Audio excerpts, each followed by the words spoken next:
Good morning बच्चों। I hope आप सभी अच्छे होंगे और मैं भी अच्छी हूँ। चलो तो हम अपनी क्लास स्टार्ट करते हैं जो हमारे हिस्ट्री के ऊपर है, इतिहास, जिसे हम कहते हैं इतिहास। ठीक है ना।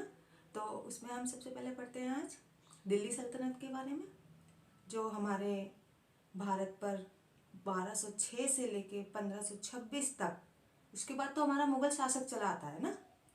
तो दिल्ली, जो हमारा दिल्ली सल्तनत आता है वो हमारा 1206 से लेके 1526 ईस्वी तक चलता है। ठीक है। अच्छा, उसमें हमारा जो सबसे पहला नाम आता है गुलाम वंश। तो गुलाम वंश का जो शासक था वो कौन था? हमारा कुतुबुद्दीन ऐबक। ठीक है। आई होप आपको सभी को समझ में आ रहा होगा। तो कुतुबुद्दीन ऐबक जो था वो भी, जो मोहम्मद गौरी था, मोहम्मद गौरी के मृत्यु के बाद में, उसके मरने के बाद, जब वो लाहौर,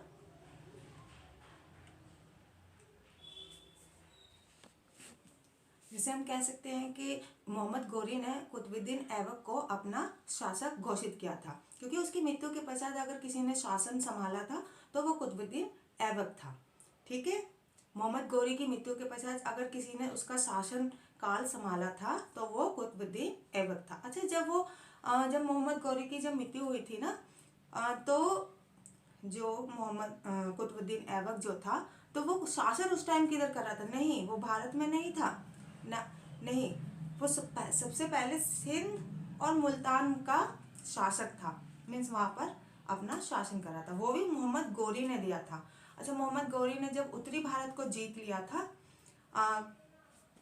तो उसकी मृत्यु के बाद उसका शासन संभालने के लिए कुतुबुद्दीन ऐबक को कहा गया। तो कुतुबुद्दीन ऐबक जब उत्तरी भारत में आया मोहम्मद गौरी की मृत्यु के पश्चात, तो उसे पंजाब, सिंध, लाहौर, ये वाले एरिया मिले, अलीगढ़, लखनौती, ये वाले हमारे एरिया मिले थे। मीन्स राज्य, जिले जो आज के टाइम पर हैं, तो वो वाले एरिया मिले थे। ठीक है। हाँ हाँ, वही। हाँ हाँ हाँ, आप, मैं समझ रही हूँ। अच्छा, आप सभी को ये तो पता होगा कि कुतुबुद्दीन ऐबक एक कुशल शासक था, कुशल योद्धा था, मीन्स अच्छा योद्धा था। तो अगर उसे उत्तरी भारत अगर मोहम्मद गौरी से मिला था, तो मीन्स उसे उस राज्य का कोई उतने में ही तो सीमित नहीं रहा था। उसने कुछ नीतियां अपनाई थी जिससे वो पूरे दिल्ली तक आया। भाई, लाहौर, सिंध, पंजाब से दिल्ली तो बहुत दूर है। तो जीतते जीतते या कुछ युद्ध रणनीति या विवाह नीति कहते हैं हम, उनके जरिए उन्होंने क्या करा होगा? पर बढ़ावा करा होगा, तो जिससे वो एक, मीन्स एक कुशल शासक किसे कहते हैं? अच्छी युद्ध नीति और प्रजा में अच्छे ऐसा व्यवहार, मीन्स व्यवहार करना। ठीक है ना। अगर, तो वही तो कुशल शासक समझा जाता है। आप सभी को पता होगा कुशल शासक क्या होता है। हाँ, कुशल शासक वही होता है जिसमें प्रजा में भी उसका मान होता है, और कुशल शासक कोई ऐसे नहीं बन जाता। हाँ, तो ऐसे ही नहीं बन जाता। कुतुबुद्दीन ऐबक एक अच्छा शासक था। वो जनता के बीच, मीन उसे ये भी कहा जाता था कि वो लाखों का दान भी करता था। अब लाखों का दान भी करता था तो वो प्रजा के बीच में ही तो करता था, प्रजा को ही तो देता था। इसीलिए तो वो जनता और प्रजा के बीच में काफी मशहूर था, प्रसिद्ध था। ठीक है ना। तो पर उसने अपने आप को ना ही तो खलीफा घोषित करा, ना ही सुल्तान घोषित करा, क्योंकि वो एक सिंपल पर विचार पर ही चलता था। और उसने अपने राज्यों का प्रसार जो करा था, बढ़ाया था, जो अपने राज्यों को वो उसने बढ़ाया था युद्ध नीति द्वारा, विवाह नीति द्वारा। जैसे कि उसने अपनी बेटी की शादी इल्तुतमिश से की थी, और उसने खुद शादी मोहम्मद गौरी की बेटी से की थी। तो और अपनी बहन की शादी भी उसने एक शासक से की थी। तो मैंने अपनी नीतियों, विवाह नीतियों के द्वारा भी उसने अपना शासन को या राज्यों को बढ़ाया। ठीक है। और वो प्रजा के बीच में काफी मशहूर था, मीन्स प्रसिद्ध था। ठीक है ना। वो क्यों था? क्योंकि भाई उसे कहा जाता था ना, लाखों का दान, लाख बख्शा, उसे लाख बख्शा भी कहा जाता था। तो लाखों का दान जनता में ऐसे ही कर देता था। इसीलिए वो काफ़ी मशहूर था। अच्छा, अपने नाम के आगे ना ही उसने एक अच्छा राजा, अच्छा जब दिल्ली सल्तनत थी तो जो भी अच्छा शासक बनता था तो वो अपने नाम के आगे खलीफा, सुल्तान नाम घोषित कर देता, पर कुतुबुद्दीन ऐबक ने ऐसा कुछ नहीं करा था। ठीक है, कुतुबुद्दीन ऐबक ने ऐसा कुछ भी नहीं किया था। अच्छा, उसके बाद उसकी जब मृत्यु हुई तो वो उसका भी एक वो है, लाहौर में वो जब चौसा, हाँ चौसा जिसे कहते हैं आज के टाइम में हम पोलो कहते हैं, उस टाइम चौसा कहते थे। तो वो वाला खेल खेल रहा था, चौसा खेलते खेलते उसको वो घोड़े पे से गिर गया, जिससे उसकी मृत्यु हो गई। एजिड था, नीचे गिरा, उसकी चोट लगी तो उसकी मृत्यु हो गई। अब जायज बात है, अब भाई उसका बेटा ही तो शासक बनेगा ना, कुतुबुद्दीन ऐबक का बेटा। अच्छा, कुतुबुद्दीन ऐबक जो था वो एक कुशल अच्छा योद्धा माना जाता है, पर उसका बेटा नहीं माना गया था। कुतुबुद्दीन ऐबक ने 1206 से लेके 1210 तक शासन किया था। ठीक है, 1210 में उसका बेटा आराम शाह शासन राजगद्दी पर बैठाया गया, पर वो एक कुशल शासक सिद्ध नहीं हुआ, ना ही उसे युद्ध करने की नीति पता था। अच्छा, उसके प्रजा भी उसके, जब वो राजगद्दी पर बैठा था तो प्रजा भी उसके बैठने से खुश नहीं थी। क्यों नहीं थी? क्योंकि उसे शासन चलाने का कोई ज्ञान ही नहीं था, युद्ध नीति नहीं पता था उसे। क्योंकि उसको बस क्या था, शासन में बैठा दिया। किन्होंने बैठा दिया? आमिरों ने बैठाया था उसे कि भाई ये बैठ जाएगा और हम इसे जैसे जैसे बताएंगे ये वैसा वैसा करेगा। पर ऐसा नहीं हुआ। क्यों? क्योंकि वो एक कुशल, भाई जब तक आपकी प्रजा खुश न होगी, सपोज करो अगर आपके आगे, सोचो आप कि अगर आपके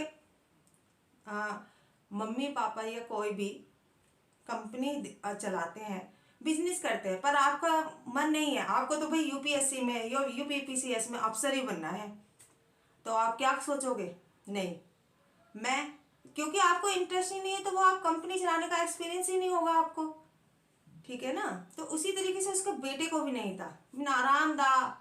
आराम शाह नाम था और आराम ही करने का उसे बहुत शौक था। मीन्स वो राजा का बेटा था। ठीक है ना? आज का टाइम ये नहीं है कि भाई राजा है तो राजा का बेटा ही राजा बनेगा। उस टाइम ऐसा ही होता था। तो अब देखते हैं ना हम कि धीरे धीरे इसमें कैसे चेंजिंग आई, कैसे पता चला हमें। ठीक है?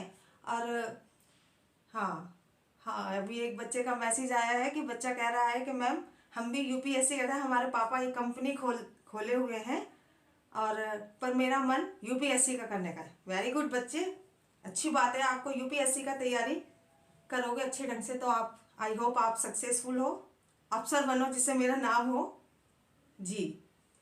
तो इसी तरीके से उसने भी सिर्फ 8 महीने का ही शासन करा था, क्योंकि उसे शासन चलाने का ज्ञान तो था नहीं, ना ही वो कुशल योद्धा था, शासन चलाने का ज्ञान नहीं था, ये आप सभी को पता होगा। अच्छा, तो फिर वहां की प्रजा मीन सेनापतियों ने एक सभा रखी, भाई इल्तुतमिश। अच्छा, इल्तुतमिश को कुतुबुद्दीन ऐबक एक अपना अच्छा वफादार मानता था। अगर उसकी इच्छा थी कि अगर मेरे बाद कोई शासन करे तो वो इल्तुतमिश करे। पर क्या हुआ, इल्तुतमिश उस टाइम जब उसे भेजा गया, एक पत्र भेजा गया 1210 में कि भाई आप इधर आओ और यहाँ पर शासन संभालो, क्योंकि आराम शाह शासन नहीं कर पा रहा, क्योंकि कुतुबुद्दीन ऐबक ने बहुत अच्छा काम करा था और शासन बढ़ा, अपना राज्य बढ़ाए थे। अब पर उसका बेटा उसके शासक को सारों को धीरे धीरे धीरे अगर उसको शासन में अगर वो रखते तो धीरे धीरे क्या करता हो, बर्बाद कर देता। भाई आपको किसी कंपनी को चलाने की अगर नॉलेज नहीं है तो आप 1 2 3 4 ज़्यादा से ज़्यादा 5वें दिन क्या कर दोगे, उस कंपनी का लॉस कर दोगे। तो उसी तरीके से वो भी ऐसे ही लॉस करता जा रहा था। 8 महीने अगर उसने शासन करा था, कुछ तो लॉस करा होगा, जब भी तो उसे हटाने की बात करी गई। तो कुतुबुद्दीन ऐबक भी जानता था कि मेरा बेटा ऐसा काम नहीं करेगा, तो इल्तुतमिश पे ज़्यादा विश्वास करता था, पर वो इल्तुतमिश भी उसका ही गुलाम था। हाँ, जे गुलाम था। पर वो गुलाम था, पर उसमें युद्ध लड़ने की नीति और राज्य पे शासन करने की नीति में इतना उसका माइंड इतना तेज था कि वो एक अच्छा शासक आगे जाकर सिद्ध भी हुआ। ठीक है ना। किस और वो सीखा किससे था? कुतुबुद्दीन ऐबक तो भाई गुलाम था। कुतुबुद्दीन ऐबक ने उसकी अंदर का जो स्वभाव था, ये जो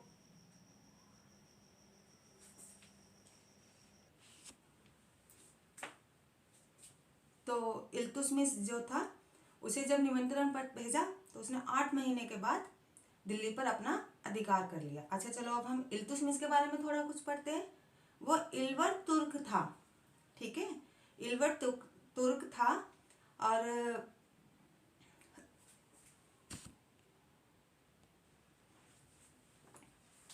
जब दिल्ली पर अधिकार करा था तो ये सभी आपको पता होना चाहिए कि इल्तुतमिश उस टाइम कहाँ था। इल्तुतमिश उस टाइम विदायूं में सूबेदार का पद संभाल रहा था। देखो उसकी काबिलियत देखो कि उसने कहाँ से कहाँ तक वो स्ट्रगल करा था। ठीक है, एक गुलाम ने। ठीक है, गुलामों को कोई इतनी अपॉर्चुनिटी नहीं देता था उस टाइम पे। ठीक है, तो जब वो वहां से विदायूं का जब सूबेदार था तो उसने जब दिल्ली में आया तो दिल्ली में आकर उसने अधिकार कर लिया। क्यों भाई इजीली ढंग से वो आसानी बिल्कुल आसानी से कर लेता। क्यों कर लेता? क्योंकि आराम शाह को ना तो युद्ध करने का पता था, ना युद्ध रणनीति का पता था। ठीक है, तो इल्तुतमिश ने जब युद्ध करा, अधिकार कर लिया बहुत आसानी से। और अगर हम कहेंगे, हम कह भी सकते हैं कि अगर गुलाम वंश का वास्तविक शासक जो है, वो वास्तविक शासक इल्तुतमिश ही था। उसने गुलाम वंश की नींव रखी थी क्योंकि कुतुबुद्दीन ऐबक और आराम शाह ने अपनी जो राजधानी घोषित की थी वो लाहौर की थी। दिल्ली से लाहौर तो बहुत दूर है, तो दिल्ली सल्तनत का नाम तो आ गया था कुतुबुद्दीन ऐबक में। हाँ, कुतुबुद्दीन ऐबक ने कुतुब मीनार की नींव रखी थी जी। अढ़ाई दिन का झोपड़ा की भी नींव रखी थी, जिसका कार्य हाँ जो कि अजमेर में है। हाँ हाँ, अजमेर में है अढ़ाई दिन का झोपड़ा जी। इल्तुतमिश ने उस कुतुबुद्दीन ऐबक ने जिस कार्यों की नींव रखी थी, उन कार्यों को पूरा अगर करा था किसी ने तो वो इल्तुतमिश ने करा था। ठीक है, इतना आपको सभी को समझ में आ गया होगा। अगर कुतुब मीनार अगर नींव कुतुबुद्दीन ऐबक ने रखी थी तो निर्माण का पूरा कार्य कुतुब मीनार अगर पूरा बनाया था वो इल्तुतमिश ने बनाया था। ठीक है, अब हमें सबसे पहले तो ये पता होना चाहिए, अभी तक तो आप सभी को ये भी पता चल गया होगा कि कुतुबुद्दीन ऐबक का जो शासन काल था, ठीक है, वो 1206 से लेके 1210 तक था। ठीक है, अच्छा आपको एक मैं मेरी नॉलेज में है, मैंने बुकों में पढ़ा है, तो मैं आपको, मुझे भी लगा कि मैं आपको भी। अच्छा आप सभी को ये तो पता होगा कि भाई पहला आक्रमण किसने करा? तो पहला आक्रमण करा था मोहम्मद बिन कासिम ने 712 ईस्वी में। हाँ, ये हमारा बहुत इंपॉर्टेंट क्वेश्चन है। जब मैं पढ़ती हूँ और अभी भी पढ़ती हूँ, ऐसा नहीं है कि नहीं पढ़ती, मैं पढ़ती हूँ तो जब भी तो मैं आप लोगों को पढ़ा रही हूँ। ठीक है, तो ये था कि ये आपको पता होना चाहिए, क्योंकि यूपीएससी में क्वेश्चन कहाँ से आ जाए, कहाँ से नहीं आते हैं, ये आप लोगों को नहीं पता होता। अगर आप डीपली पढ़ोगे तो डीपली अगर जो बच्चा पढ़ता है हिस्ट्री, मैं मानती हूँ कि हिस्ट्री थोड़ी सी लंबी होती है, लेंथ मीन्स आसान तो वो होती ही होती है, पर उसे कुछ बच्चे कहते हैं भाई पढ़ते पढ़ते हमें नींद आ जाती है। अगर उस हिस्ट्री को अगर आप ढंग से एक स्टोरी कहानियाँ आप पढ़ते हो, इस टाइप से पढ़ो तो मीन्स बहुत अच्छे ढंग से आप कर सकते हो तैयारी हिस्ट्री की। मेरे नज़रिए में अगर हिस्ट्री की अगर कोई, हिस्ट्री सबसे आसान चैप्टर माना जाता है। चैप्टर ही मान सकते हो या एक विषय मान लो, क्योंकि हिस्ट्री का लिखने का अगर आपको सही ढंग से समझ में आ गई तो आप उसका क्वेश्चन कोई भी कहीं से भी आ जाए तो आप आसानी से कर सकते हो। बट उसके लिए प्रैक्टिस एंड प्रैक्टिस। ठीक है ना, तो वो हम आगे कराएंगे प्रैक्टिस भी। अभी तो मैं आपको कुछ टॉपिक क्लियर करा रही हूँ जो बच्चों को पता होना चाहिए। अच्छा, अभी मैंने आपको एक क्वेश्चन बताया था कि भारत पे सबसे पहले आक्रमण किसने करा था, तो आप सभी को पता चल गया होगा, पहला आक्रमण मोहम्मद बिन कासिम ने। ठीक है, हाँ, 712 ईस्वी पूर्व। ठीक, अब इल्तुतमिश के बारे में पढ़े, क्योंकि हम तो इल्तुतमिश के बारे में पढ़ रहे हैं। मेरा मन आया, मैंने थोड़ा सा आपको अदर साइड की भी थोड़ी सी बात बता दी। तो अब हम इल्तुतमिश के बारे में पढ़ते हैं। इल्तुतमिश इतना कुशल शासक था ना कि भाई उसे युद्ध करने की नीति का पता था, एक अच्छा शासक था, अच्छा उसे क्या करना है तो उसे सब पता था। मीन एक गुलाम, भाई वो गुलाम था ना, प्रजा के बीच में रहता था, तो उसे ये भी पता था कि प्रजा को क्या परेशानी हो रही है, क्या नहीं हो रही है, क्योंकि एज ए गुलाम वो रहा था, तो वो प्रजा की प्रॉब्लमों को समझता था, समस्याओं को समझता था। ठीक है। अच्छा, उसके टाइम पर एक बहुत ही इम्पोर्टेंट है, जो बच्चे आकर पढ़ते हैं यूपीएससी के बहुत बार देखना, या यूपीपीसीएस के क्वेश्चनों में भी देखना, एकता प्रणाली। हाँ, वो सबसे पहले अगर एकता प्रणाली चलाई थी वो इल्तुतमिश ने चलाई थी जी, इल्तुतमिश ने चलाई थी।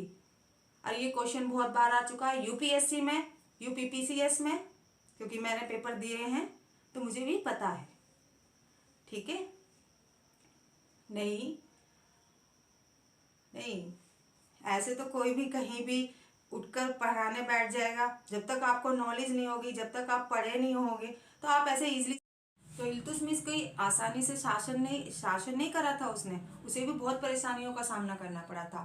फॉर एग्जाम्पल, उसने बंगाल का विद्रोह, उसके टाइम पर कबूचों का विद्रोह और आमिरों का दमन, उसने ये कार्य भी करे थे, क्योंकि ये लोग चाहते थे कि क्योंकि उसे वो गुलाम समझते थे कि भाई ये अगर एक गुलाम अगर हमारे टाइम पर या हमारे राज्य पे शासक करेगा या शासन बनेगा, तो हमें तो वो समझ ही नहीं पाएगा, तो वो सोचते थे कि इसे हम जल्दी से जल्दी उतार दे शासन पे से। तो पर मैंने आपको पहले भी बताया कि इल्तुतमिश एक अच्छा शासक था, अच्छी युद्ध नीति जानता था वो, तो उन्हें भी दबाने का उसने बहुत काम करा, बहुत ही कार्य किया। ठीक है। अब हमारा आ जाता है, मैंने भाई उसने एकता प्रणाली चलाई थी। अच्छे, सबसे पहले जो हमारे टाइम में टकसाल या चांदी के सिक्के या मोहरे हम कह सकते हैं, तो वो भी इल्तुतमिश ने चलाए थे। और जो टकसाल का जो कार्यालय या कारखाना कह लो, हाँ कारखाना जो बनाया था पहला, वो दिल्ली में बनाया था, जिसे हम टकसाल कहते हैं। ठीक है। और सबसे पहले जो सिक्के उसने छपाए थे चांदी के, पीतल और जस्ता। ठीक है। इतना आप सभी को समझ में आ गया होगा। आई होप आप सभी को समझ में आ गया होगा जी। तो अब हम आगे स्टार्ट करें। ठीक है। तो इल्तुतमिश ने जब, अच्छा मैंने आपको पहले भी बताया था कि कुतुबुद्दीन ऐबक ने अपने आप को ना ही खलीफा के नाम से कोई प्रमाण पत्र, ना ही सुल्तान अपने नाम के आगे लगाया था, पर इल्तुतमिश ने लगाया था। इल्तुतमिश ने जब खलीफा ने एक पत्र के द्वारा उसे अपना खलीफा घोषित करा, बगदाद का जो खलीफा था उसे एक प्रमाण पत्र दिया, जिससे उसे उसका सपोर्ट मिला, तो उसने अपने नाम के आगे एक पहला शासक कह लो जिसने खलीफा जो बगदाद का जो खलीफा होता था, पहले जो तुर्क शासक जो होते थे वो खलीफा को बहुत ही मानते थे, अपना राजगुरु या गुरु मानते थे वो। ठीक है। धार्मिक गुरु कह सकते हैं हम। तो वो उसने जब एक पत्र घोषित करा, सभी में गया भाई इल्तुतमिश है, इसको ऐसे ऐसे करो और अपना शासक मानो या सुल्तान मानो, तो जब से ही सुल्तान वाली प्रथा चलती आई। ठीक है। और ये भी पता होना चाहिए कि जो खलीफा था वो कहाँ के होते थे, वो बगदाद के होते थे। ठीक है, बगदाद के होते थे। अच्छा, तो जब खलीफा ने उसे एक पत्र भेजा, जिससे सही मायने में हम कहेंगे कि इस्लामिक धर्म का प्रचार भी, या एक सुल्तान, दिल्ली सल्तनत का खलीफा, तो वो इल्तुतमिश था। ठीक है। अब इल्तुतमिश के बारे में हम सभी को इतना तो पता ही चल गया होगा। तो इल्तुतमिश एक अच्छा इंसान था, किताबों में लिखा हुआ है। हाँ, तो इतना कुछ तो आप सभी को पता चल गया होगा। तो इल्तुतमिश का हमने बहुत सारे बातें भी पता होनी चाहिए, जैसे कि इल्तुतमिश था तुर्क, पर उसने अपने सिक्के अरबी भाषा, शुद्ध अरबी भाषा में छपवाए थे। ठीक है ना, अरबी भाषा में छपवाए थे, बिल्कुल। हाँ, अरबी भाषा में छपवाए थे। और इल्तुतमिश जो था अपने शासन काल में, जो अधिकतर समय वो युद्ध में ही बिताता था। हाँ, उसका ज़्यादातर समय युद्ध में ही बीतता था, क्योंकि भाई उसे अपना, मैंने बताया ना पहले भी, क्योंकि भाई लाहौर से दिल्ली तो बहुत दूर थी ना, तो दिल्ली में और लाहौर में अंतर है। तो जब उसने अपनी राजधानी, ठीक है, और उसने अपनी राजधानी दिल्ली घोषित करी थी, तो उसने धीरे धीरे धीरे धीरे अपने राज्यों का प्रसार, तो वो अधिकतर समय युद्ध में ही बिताता था, युद्ध ही करना रहता था उसे, युद्ध करना में व्यस्त रहता था। ठीक है, तो अगर हम ये कह सकते हैं कि गुलाम वंश की असली जो नींव रखी थी, या इस्लामिक शासक की नींव रखी थी, तो वो था इल्तुतमिश। ठीक है, इल्तुतमिश ने सबसे पहले गुलाम वंश की नींव, सही मायने में नींव इल्तुतमिश ने रखी थी। ठीक है ना। अब इल्तुतमिश के बाद, ये तो आप सभी को मैंने पहले भी बताया था कि इल्तुतमिश का शासन 1211 से लेके 1236 तक का था। ठीक है, जब इल्तुतमिश की मृत्यु हुई, भाई अगर उसकी मृत्यु हो रही है 1236 में, उसकी मृत्यु हो गई। ठीक है, अब उसके बाद उसका जो शासन करने वाला था, उसका बेटा था, मैंने इसका बेटा भी कुतुबुद्दीन ऐबक का ही जैसा था। वो भी आमिरों के कहने पर चलता था, जिससे वो एक कुशल शासक नहीं बन पाया। अच्छा, अब उसे हटाने की षड्यंत्र, कोई उसे, हर कोई उसे नीचा दिखाने, मीन्स नीचे उतारने के लिए, शासन पे से, राजगद्दी पे से नीचे उतारने के लिए सॉरी, तो कोई ना कोई रणनीति चलती रहती थी। पर सबसे बड़ा फैक्ट ये था कि जो इल्तुतमिश का बेटा था, जो उसे युद्ध करने का कोई ज्ञान ही नहीं था, जिस तरह से इल्तुतमिश में था। अच्छा, अब इल्तुतमिश के जब बेटा नहीं बनेगा तो फिर कौन बनेगा? ठीक है, अगर नहीं बनेगा तो कौन बनेगा? भाई उसकी बेटी होगी ना। ठीक है, तो उस टाइम कोई भी शासक अपनी बेटियों को शासन पे नहीं बैठा सकता। पर इल्तुतमिश के बाद अगर कोई महिला ने शासन करा था, तो वो थी रजिया सुल्ताना। ठीक है, कौन थी वो? रजिया सुल्ताना। आप सभी जानते होंगे रजिया सुल्ताना को, पर वो ये भी हमें पता होना चाहिए कि वो बेटी किसकी थी? इल्तुतमिश की। रजिया सुल्ताना गुलाम वंश की थी। ठीक है ना। मीन कहा जाता है भाई वो आदमी वाले, जैसे ये राजा है, शासक, मुगल शासक, जो मुगल शासक कह लो, या दिल्ली सल्तनत के जो राजा थे, जो कपड़े पहनते थे वो उस टाइप के ही पहनती थी। पहली औरत थी जिसने शासन के टाइम अपना चेहरा खोले रखा था। नहीं, अधिकतर उस टाइम पर लेडी से मुंह को ढककर, कवर कर कर रखती थी जी, कवर करके रखती थी। वो पहली लेडी थी जिसने एक सभा में, या राजमहल की जो सभा होती थी उसमें वो पहली बार मुंह खोलकर आई थी। ठीक है, इसका काफी नाम है, उसे भी हम आगे पढ़ेंगे।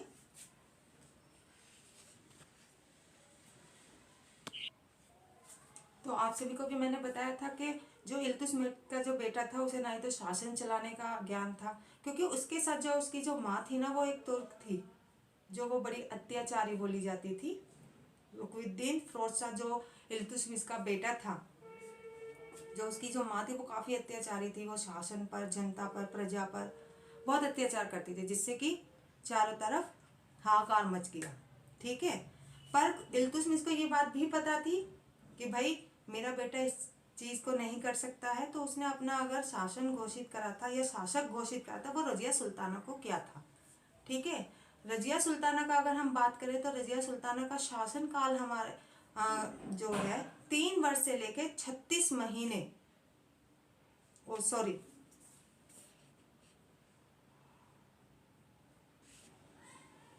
तो हम अगर कहें तो रजिया सुल्ताना का जो शासन काल था 3 वर्ष 6 माह या 6 महीने का ही शासन काल था। अच्छा, उसके बारे में भी काफ़ी बातें हैं जो आप लोगों को पता होनी चाहिए। तो रजिया सुल्ताना, जैसे कि तो अब हम रजिया सुल्ताना के बारे में पढ़ते हैं। तो रजिया सुल्ताना जो थी एक अच्छी कुशल शासक थी, क्योंकि उसने जब शासन संभाला था अपने तो उस टाइम शासन की जो राज्य की व्यवस्था थी वो काफ़ी बिगड़ी हुई थी, अच्छी नहीं थी। तो उसने जब क्योंकि वो एक अच्छी कुशल शासक थी, तो कुशल शासक का कार्य यही होता है सबसे पहले कि अपने राज्य को अच्छे ढंग से चलाए, सही ढंग से रखे। तो उसने जो एकता प्रणाली थी, है ना, आप सभी को पता होनी चाहिए एकता प्रणाली क्या होती है। एकता प्रणाली होती है कि जो पहले जो एकता प्रणाली थी इल्तुतमिश ने जो जारी करी थी, इल्तुतमिश ने जो चलाई थी, तो उसमें पहले जो तनख्वाह मिलती थी जो, तो उसमें पैसे नहीं दिए जाते थे, उसमें भूमि दी जाती थी। जी बिल्कुल, भूमि दी जाती थी, तो उसे एकता प्रणाली कहते थे। तो रजिया सुल्ताना ने उस एकता प्रणाली में कुछ चेंजिंग करी, ठीक है, कुछ बदला और कुछ नए नए नियुक्तियां भी की, ठीक है, वो अपने अनुसार ही कार्य करती थी। अच्छा, कहा जाता है कि उसके टाइम में एक याकूत नाम का एक दास था जिससे उसने शादी करी थी। मीन बहुत सारी अलग अलग बातें हैं, ठीक है।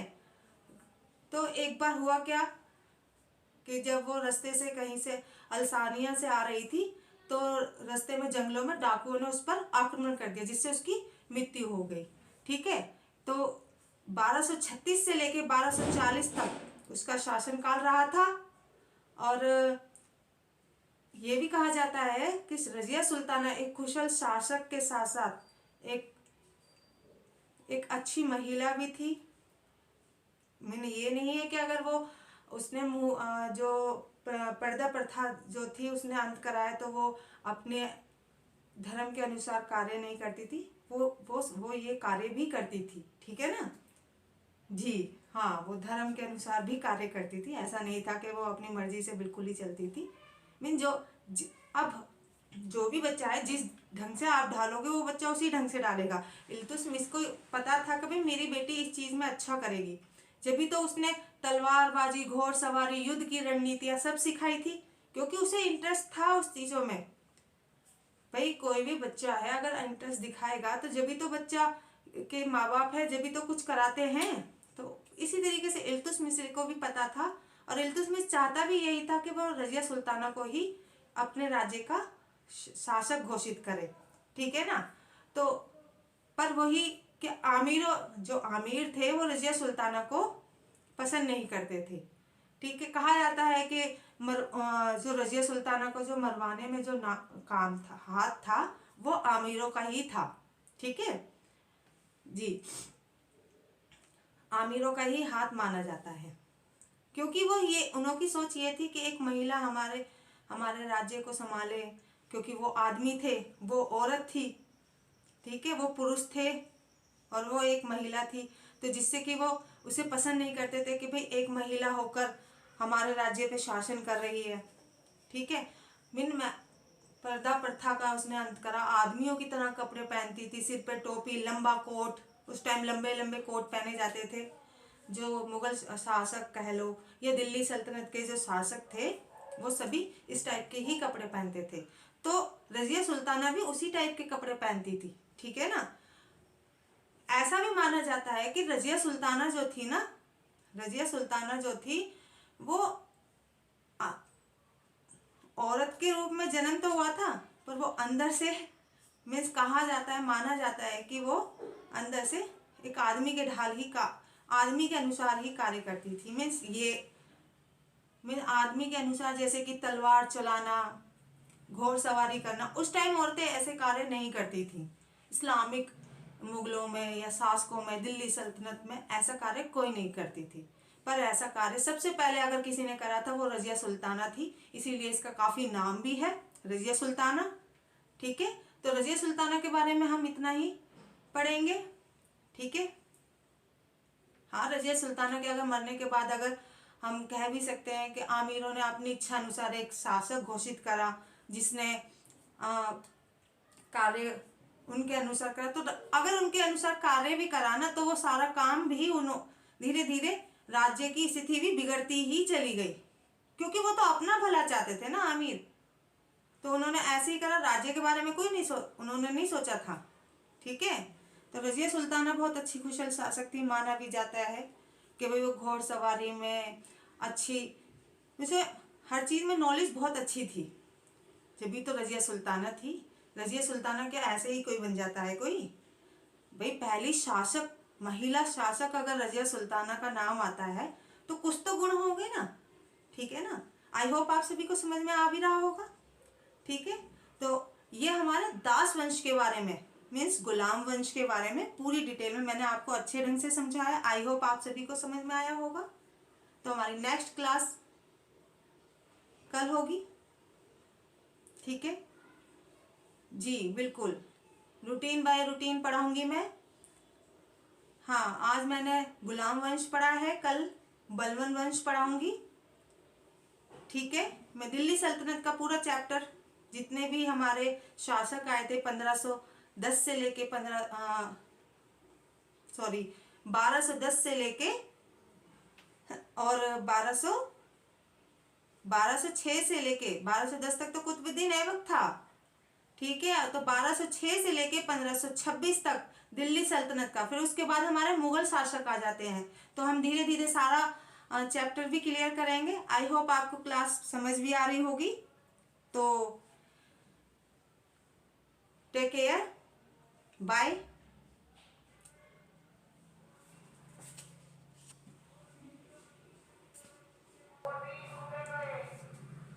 तो आई होप आपको सभी को क्लास पसंद आई होगी।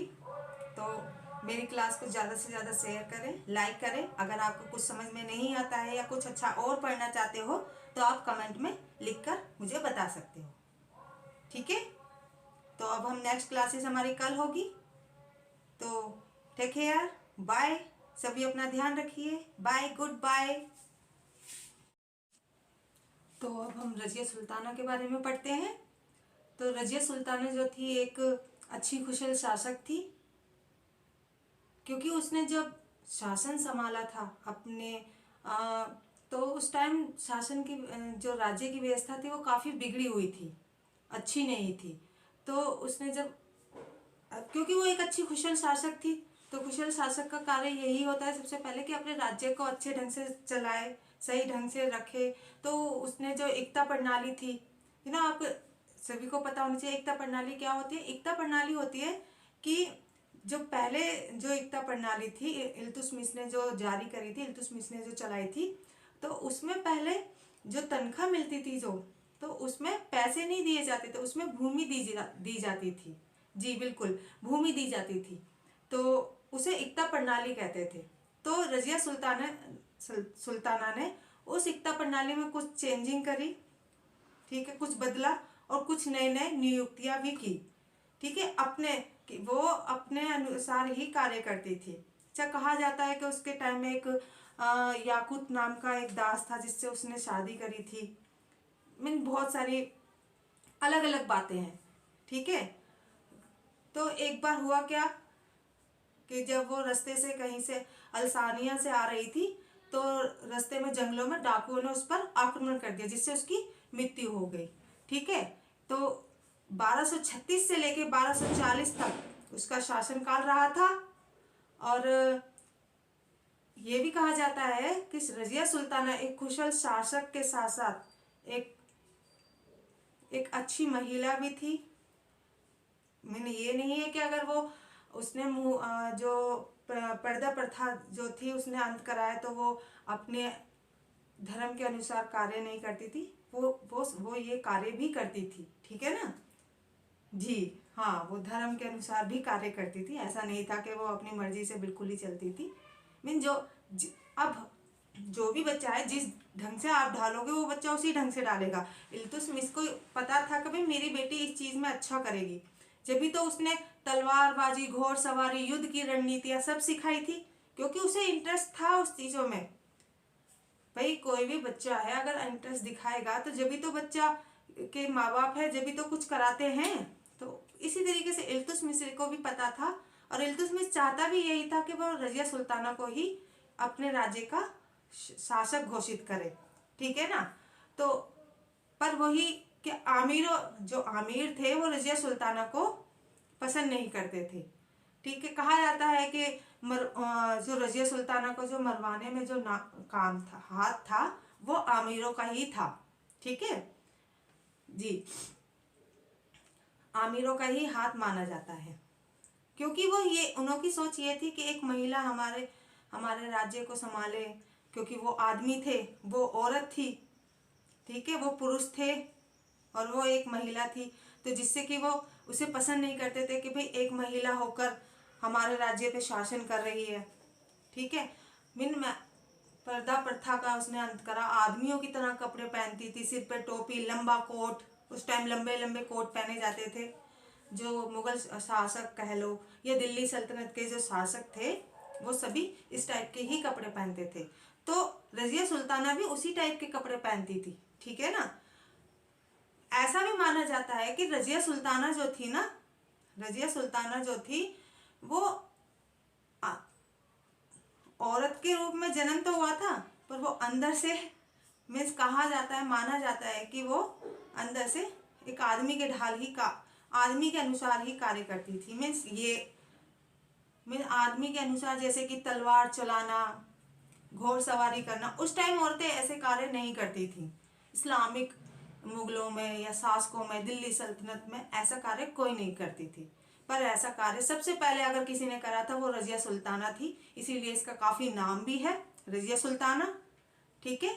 तो रजिया सुल्ताना के बारे में हम इतना ही पढ़ेंगे, ठीक है।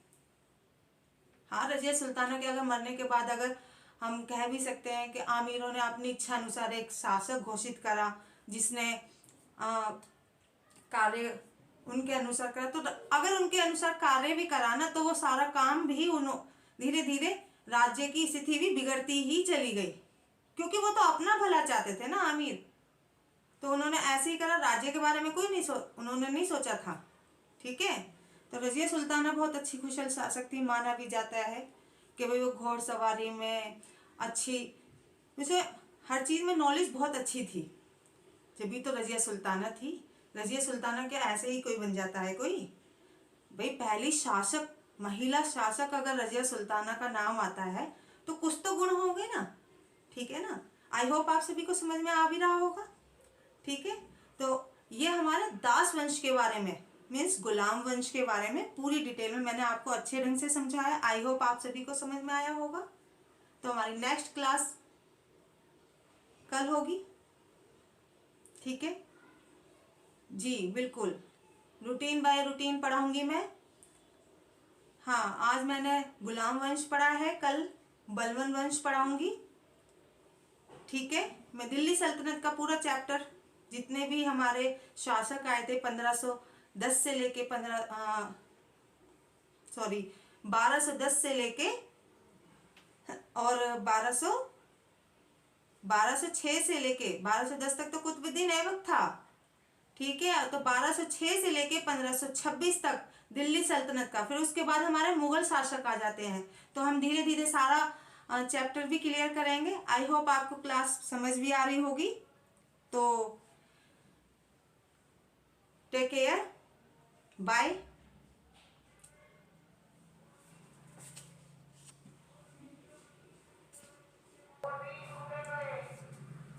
तो आई होप आपको सभी को क्लास पसंद आई होगी। तो मेरी क्लास को ज़्यादा से ज़्यादा शेयर करें, लाइक करें। अगर आपको कुछ समझ में नहीं आता है या कुछ अच्छा और पढ़ना चाहते हो तो आप कमेंट में लिखकर मुझे बता सकते हो, ठीक है। तो अब हम नेक्स्ट क्लासेस हमारी कल होगी। तो टेक केयर, बाय। सभी अपना ध्यान रखिए। Bye, good bye.